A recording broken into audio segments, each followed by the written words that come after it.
Pretty soon, federal agents are not just setting up drug arrests so that they can cut the heroin and keep a bunch for themselves and use it to make cases. They actually go into business for themselves, selling heroin and making a lot of money. I first started getting interested in the CIA's involvement in drug trafficking when I did my second book called The Phoenix Program, which is about um, the CIA's program, which started in 1967 in South Vietnam to what they call neutralize the Viet Cong insurgency. Very complicated story. Uh, uh, but in the process of writing this book about CIA operations in South Vietnam, I heard a lot of stories that the CIA was bringing drugs in from Laos and allowing the people that were the CIA was working with in South Vietnam, generals, senior police officials, politicians, um, the CIA was allowing these people to bring the drugs into South Vietnam and distribute them around South Vietnam as sort of a payoff for following the CIA's policies and getting them to fight the war on America's behalf. But that book wasn't about drug trafficking, so I didn't really get into it at all in that book, The Phoenix Program. But I decided I would write my next book about the CIA's involvement in drug trafficking. And it was pretty easy because I had met CIA officials, CIA officers who knew a lot about it. And one of them was a guy named Tully Akamora, an Italian American. And before Tully was involved with a program that actually morphed into the Phoenix Program. He was a advisor to a senior Vietnamese police official who ran all of the sort of anti Viet Cong infrastructure operations in Saigon. He knew everybody and everything. He knew all the secrets, and we remained friends. And he knew that I wanted to write this book about CIA drug trafficking, and he agreed to help me. And Why do you think he helped you?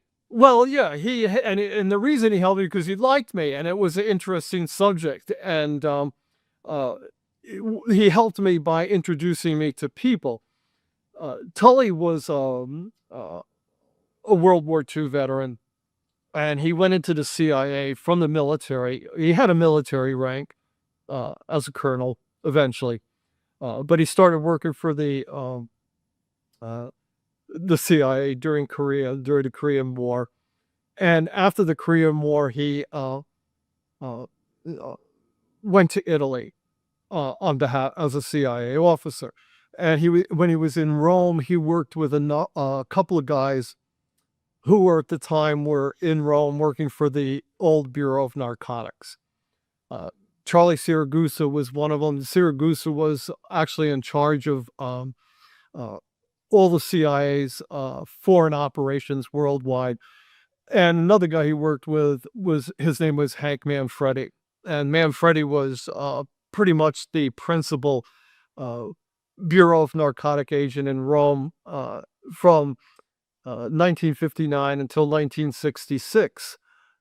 And being Italo-Americans, and Tully was in Italy from 59 to 66. They bonded. They were all from the Bronx. Charlie Siragusa, Tully, this guy Hank Manfredi, and they helped each other out. Of course, you have to understand the politics that were going on inside Italy at the time, but of course, it had a lot to do with the Mafia, and the Mafia was involved with the Christian Democrats, and the CIA was trying to keep the Soviet Communist Party out of Italy, and so their operations, regular CIA operations. Tully was an advisor to the Carbonari, which was like a state police force, and so he was intimately involved. Him and this guy Hank Manfredi would just sit down in an office together and trade information.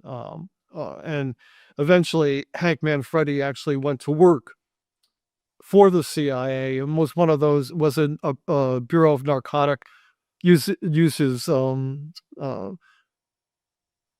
job as a narcotic agent as a cover. He actually was a CIA officer using narcotic bureau cover.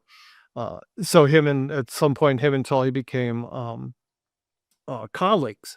But the CIA was definitely interested in monitoring the mafia, and was definitely interested in its drug trafficking, all the drug trafficking that was going on in Italy.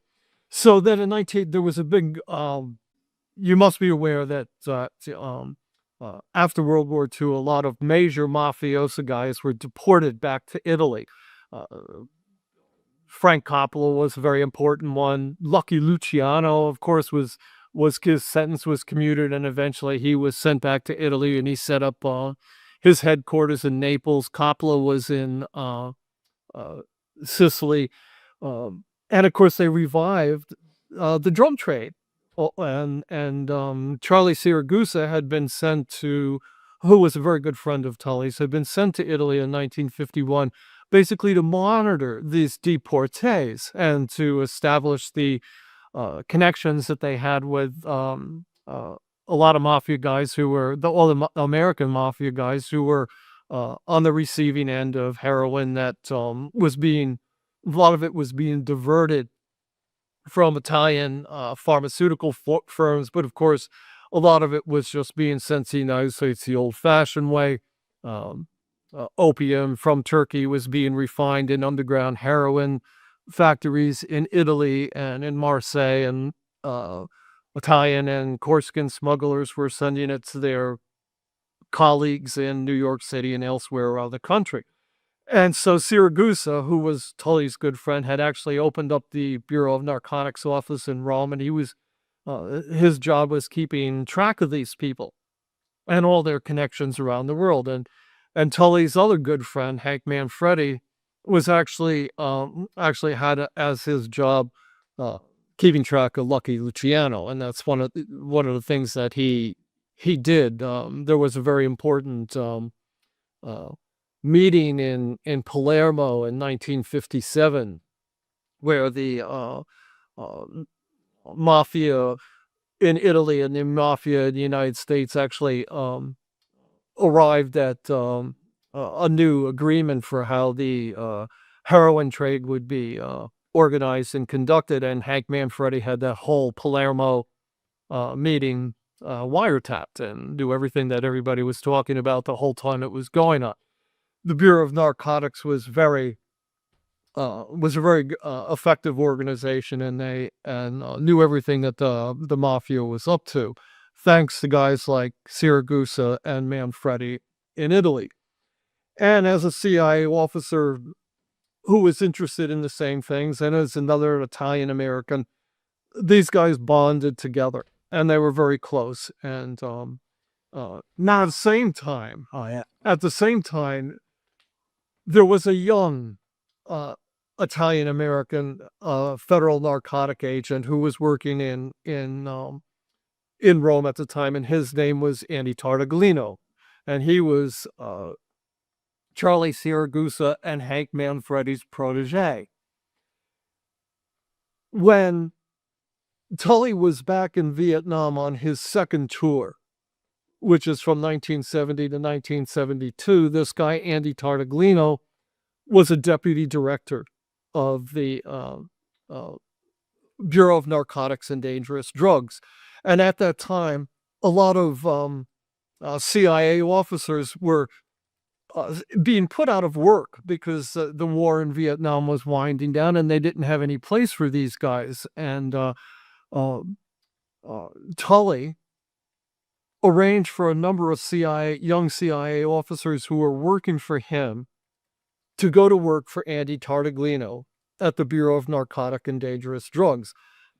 These CIA officers who were riffed, is what the term was. There was a reduction in forces, RIF, or RIF was going on. And these young CIA officers had nowhere to go. Through his friendship with Andy Tartaglino, Tully arranged for a bunch of them to go to work for the Bureau of Narcotics and Dangerous Drugs. And from approximately 1968, 69 until 73 years went to work for the Bureau of Narcotics and Dangerous Drugs and later the DEA. And I found out about this from Tully while I was doing this book, The Phoenix Program. And I was very curious to know, well, how did the DEA and the Bureau of Narcotics and Dangerous Drugs put these CIA officers to work? They were